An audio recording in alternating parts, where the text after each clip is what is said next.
사람이 어떻게 모든 음식을 다 참고 살 수 있겠어요? 그래서 저는 모든 음식을 참으라고 말씀드리진 않고 적당히 드시면서 하세요 라고 항상 말씀드리는데요. 하지만 여기에도 예외는 있습니다. 다이어트를 망치는 최악의 음식들만큼은 참아주셔야 한다는 건데요. 다이어트에 방해되는 첫 번째 음식은 바로 이걸 모르고 먹으면 아무리 노력해도 살이 빠지지 않는 건 물론이고 포기하게 되시는 거죠. 한마디로 다이어트 파괴자인 건데요. 아마 우리 몸에서 당기는 건 뱃살밖에 없을 거예요. 두 번째 음식은 바로 최근에 깜짝 놀란 일이 있었어요. 엄청 의욕적으로 다이어트를 시작했던 친구가 갑자기 다이어트를 포기했다는 거예요. 저는 놀라서 갑자기 왜? 하고 물어봤죠. 친구가 하는 말이 아니 다이어트 하니까 뭘 먹고 살라는지 모르겠어. 서러워서 그냥 포기할래 라는 거예요.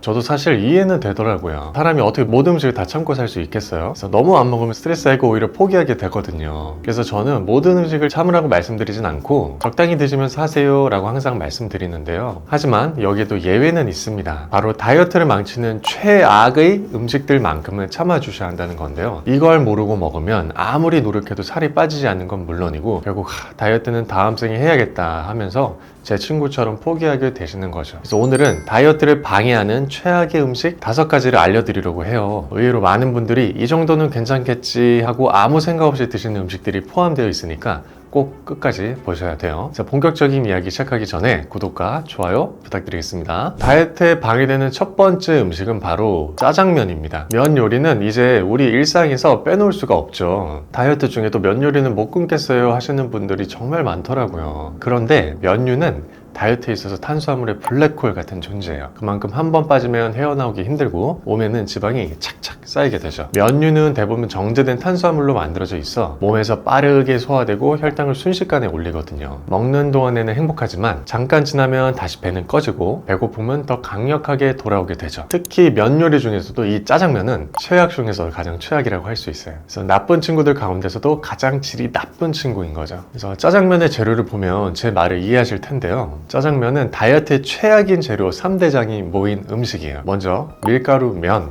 밀가루가 다이어트에 안 좋은 건 다들 아시죠? 혈당을 빠르게 올리는 정제된 고탄수화물 덩어리잖아요. 먹으면 스프링처럼 그냥 혈당이 치솟는다고 봐야 돼요. 그래서 인슐린이 과다 분비하게 되고 지방 축적이 빨라지게 만들죠. 짜장면의 핵심의 춘장은 어떤가요? 잘 모르시는 분들도 있을 텐데 춘장에는 단맛과 감칠맛을 내기 위해 설탕과 기름이 어마하게 들어갑니다. 그러니까 중독성이 있을 수밖에 없겠죠. 다음은 양파. 양파는 채소라서 방심하실지 모르겠지만 양파에 은근히 당질이 많습니다. 짜장면 한 그릇에 쓰인 양파에는 15g 정도의 당질이 있는데요. 15g이 작다고 느껴질 수 있지만 제가 항상 강조드리는 다이어트 제는 하루 100g 미만으로 당질을 제한하자고 하잖아요. 그런 경우에는 충분히 부담이 될 수 있는 양이에요. 거기다 양파를 춘장에 달달 볶아내면은 양파 속 섬유질이 파괴돼서 양파가 야채로서 가진 이점은 많이 사라지게 됩니다. 결국 짜장면의 혈당 지수는 더 올라가게 되는 거죠. 그러니까 양파는 원래는 좋은 친구였는데 나쁜 친구한테 물들어서 똑같이 나빠진 거예요. 그래서 결국 짜장면은 당질 덩어리로 이루어져 있어요. 그래서 즉 한 그릇만 먹어도 몸 안에 지방 창고를 쌓는 거죠. 짜장면이 맛있는 데는 다 이유가 있는 거예요. 다이어트에 안 좋은 건 다 들어갔습니다. 거기다가 탄수화물과 지방은 많지만 단백질이나 섬유질은 상대적으로 부족하기 때문에 영양적으로도 불균형이 심한 음식이라고 할 수 있어요. 정말 다이어트에는 최악의 음식이라 부를만 하죠. 그럼 짜장면을 너무 먹고 싶을 때는 어떻게 할까요? 물론 곤약면이나 두부면으로 먹는 방법도 있지만요. 사실 중국집 가서 그렇게 해달라고 말할 수는 없잖아요. 그래서 저는 현실적으로 짜장면을 드실 거면 차라리 짬뽕을 드시라고 말씀드리는 편이에요. 짬뽕은 그래도 해물, 야채가 더 많잖아요. 그래서 섬유질과 단백질을 충분히 보충할 수가 있는 거죠. 그렇기 때문에 여러분 어쩔 수 없이 중국집에 가게 됐다 하셔도 제 얘기를 떠올리면서 다이어트 중에는 되도록 짜장면을 피해 주시길 바랄게요. 다이어트에 방해되는 두 번째 음식은 바로 초밥입니다. 회는 살이 안 찌니까 초밥도 괜찮겠지? 하고 생각하는 분들 많으시죠. 사실 초밥은 친절해 보이는 배신자 같은 존재예요. 영화나 드라마 보면 앞에서는 엄청 친절해 보이지만 뒤에서 갑자기 뒤통수 치는 캐릭터 있잖아요. 초밥이 바로 그런 녀석이에요. 겉보기에는 건강해 보이지만 그 속에는 설탕과 칼로리가 숨어 있거든요. 초밥의 가장 큰 문제는 간이 된 밥인데요. 초밥의 밥 한 덩이는 설탕이 더해져 일반 밥보다 칼로리가 높고 당질량도 높은 거죠. 그러나 많은 분들이 초밥을 드시면서 칼로리 생각을 하지는 않으시죠. 오히려 초밥을 먹다 보면 내가 몇 개를 먹는지 모르고 더 먹게 되는 경우도 있는데요. 거기다 미니 우동까지 같이 먹는다? 그럼 칼로리가 계속 쌓이는 거죠. 초밥 위에 올라가는 생선도 종류에 따라 칼로리가 크게 차이가 나는데요. 광어나 도미 같은 흰살 생선은 저칼로리로 무난한 편이지만 연어나 장어, 참치처럼 기름진 생선은 칼로리가 높기 때문에 조심해야 돼요. 유부초밥처럼 설탕으로 양념된 초밥은 칼로리가 더 높고요. 만약 마요네즈나 간장소스 같은 추가 양념이 더해지면 초밥은 더 큰 열량을 가지게 되죠. 초밥은 이런 숨겨진 칼로리 때문에 다이어트를 위해 적당히 먹으려고 했던 음식이 오히려 방해가 될 수 있어요. 다이어트에 초치는 밥인 거죠. 그렇기 때문에 초밥도 똑똑하게 선택하는 게 중요한데요. 초밥집에서 밥량을 줄여달라고 요청하거나 흰살 생선 위주의 초밥을 선택하는 것도 좋은 방법이에요. 또 소스가 들어가는 초밥이라면 소스를 최소화해 생선 본연의 맛을 즐기는 게 좋겠죠. 또 저는 차라리 초밥 대신에 생선회를 드시는 방법도 조심스럽게 추천해 드릴게요. 초밥은 친절한 미소를 띠고 우리에게 다가오지만 언제나 배신한 친구라는 사실 잊지 마시고요. 이런 친구를 가까이 하면 안 되겠죠. 다이어트에 방해되는 세 번째 음식은 바로 제육볶음입니다. 참 저도 제육볶음을 정말 좋아해서 이렇게 말씀드린 게 좀 마음이 아픈데요. 여러분들도 아니 내 소울푸드인 제육볶음이 최악의 음식이라고? 라고 놀라셨을 것 같아요. 제육볶음 하면 어떤 게 떠오르세요? 매콤한 양념에 고기가 촉촉하게 볶아져서 입안에 감칠맛 폭탄을 터뜨리는 게 생각나시죠? 그런데 그게 사실 입 안에서 칼로리 폭탄을 터뜨리는 거였습니다. 돼지고기의 기름진 부위에는 포화지방과 칼로리가 집중적으로 함유돼서 적은 양을 먹더라도 금세 높은 열량을 섭취하게 되죠. 특히 돼지고기 중에 제일 맛있는 부위가 어디죠? 바로 삼겹살이죠. 맛을 위해 삼겹살 같은 부위를 선택하면 지방 함량이 높아서 더 최악의 음식이 되는 거죠. 여기서 끝이 아닙니다. 제육볶음에는 설탕, 고추장 같은 양념이 듬뿍 들어가게 되는데요. 당류와 돼지고기 지방의 포화지방, 다이어트 음식 중 최악 중에 최악입니다. 사실 당질이 조절된 상태에서 어느 정도 지방은 다이어트에 큰 방해가 되지 않는데요. 이런 식품들은 보통 저탄고지 식단이라고 하죠. 하지만 반대로 제육볶음의 경우는 고탄고지 식품이라고 이해하시면 될 것 같아요. 탄수화물도 많고 지방도 많은 거죠. 이런 고탄고지의 대표적인 음식으로는 아이스크림, 양념갈비, 양념치킨, 탕수육, 빵 등이 있어요. 다 우리가 좋아하는 음식들이죠. 이런 음식들은 무조건 2배로 살이 찐다고 생각하시면 됩니다. 제육볶음이 그 중에 선두주자인 거고요. 그런데 여기서 끝이냐? 아닙니다. 또 다른 문제는 밥이에요. 제육볶음 이 친구 참 문제가 많네요. 제육볶음은 국민 밥도둑 중에 하나잖아요.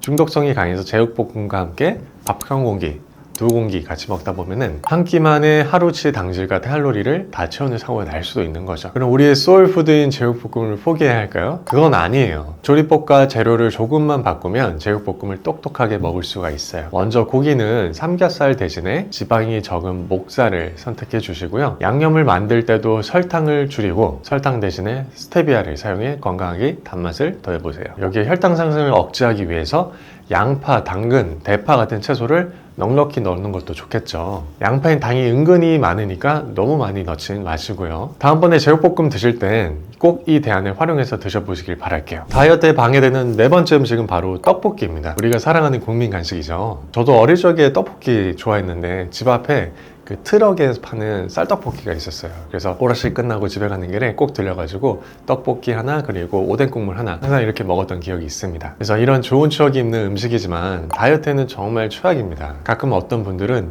매콤한 음식은 살이 덜 찌지 않을까? 라고 생각하시더라고요. 저도 참 그랬으면 좋겠는데요. 하지만 매운맛이 다이어트를 도와주는 건 아닙니다. 오히려 입맛을 돋굴 뿐이죠. 사실 이 떡볶이는 정말 못된 녀석이거든요. 한번 상상해 볼까요? 야식으로 떡볶이 한 그릇을 시켜놓고 먹기 시작합니다. 쫄깃한 떡, 어묵에 매콤달콤한 양념, 요즘은 소시지나 치즈 같은 토핑들도 추가하는 분들 많으시죠. 그 중독성 강한 맛에 쌓인 스트레스가 다 풀리는 것만 같으실 텐데요.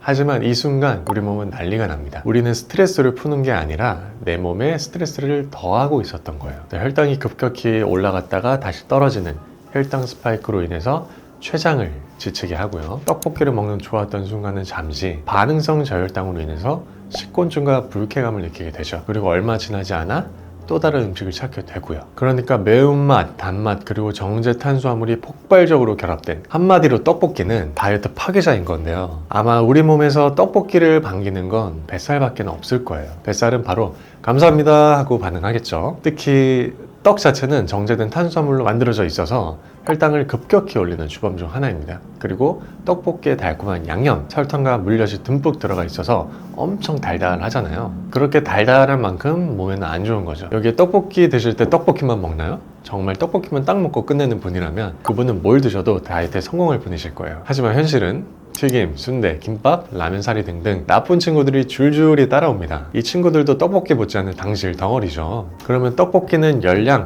올림픽이 되는 거예요. 금메달은 설탕, 은메달은 기름, 동메달은 탄수화물. 이쯤 되면 제가 왜 다이어트 파괴자라고 했는지 아시겠죠? 그럼 다이어트 중에 떡볶이는 아예 못 먹나요? 하고 물어보실 텐데요. 만약 정말 떡볶이를 못 참겠다 하시면 떡볶이를 집에서 직접 해 드시는 걸 추천드려요.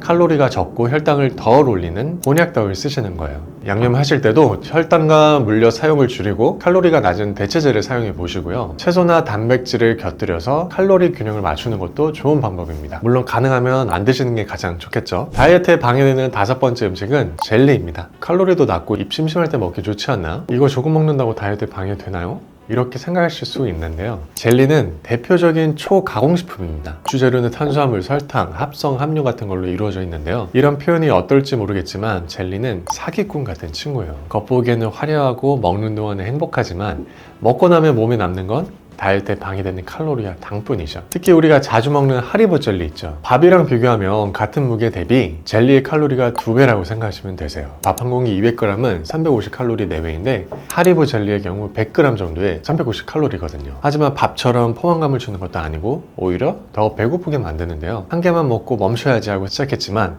결국 봉지가 비어있는 걸 보고 내가 이걸 다 먹었다고 놀라셨던 적도 아마 있을 거예요. 젤리는 쫀득쫀득한 식감 때문에 손이 멈추지 않게 만들죠. 이게 바로 젤리의 달콤한 함정입니다. 저도 젤리에 당한 적이 한두 번이 아니거든요. 작고 귀여운 간식처럼 보이지만 한번 손을 대면 칼로리 폭탄으로 변하기 쉬운 두 얼굴의 젤리. 다이어트 하시는 분이라면 꼭 피해야 할 제품입니다. 그렇다면 젤리 대신 어떤 간식을 먹으면 좋을까요? 저는 가장 먼저 견과류를 추천드려요. 식감도 있고 건강도 챙길 수 있으니까요. 견과류는 너무 뻔해 하신다면 제가 얼마 전에 올린 영상이 나온 쿠팡 다이어트 추천템을 참고하셔도 좋을 것 같아요. 젤리는 그 매력 때문에 참기 어려운 간식이지만 다이어트를 위해선 잠시 참아주셔야 된다는 거 꼭 잊지 마세요. 오늘은 다이어트를 망치는 최악의 음식 5가지에 대해 이야기해봤습니다. 짜장면, 떡볶이, 초밥, 제육볶음, 그리고 젤리까지 우리 일상 속에서 너무나 쉽게 접할 수 있는 음식들이었죠. 이 음식들이 피하기 어렵게 만드는 이유는 맛있고 간편하고 우리에게 익숙하기 때문일 거예요. 하지만 여러분, 다이어트는 작은 선택에서 시작됩니다. 지금부터라도 이 음식을 조금씩 줄이고 더 건강한 대안으로 바꿔보세요. 물론 모든 걸 완전히 끊기는 어렵겠지만 최악의 음식들을 피하고 똑똑하게 먹는 방법들을 조금씩 실천해 나가다 보면 몸의 변화는 생각보다 더 빨리 찾아올 거예요. 여러분의 건강하고 행복한 다이어트를 건강한 의사 김영배가 응원하겠습니다. 오늘 이 영상이 도움이 되셨다면 구독과 좋아요, 알림 설정 부탁드리고요. 주변에 다이어트에 대해 고민하시는 분들이 있다면 이 영상 널리 공유 부탁드립니다. 다음 시간에는 더 좋은 내용으로 찾아뵙겠습니다. 감사합니다.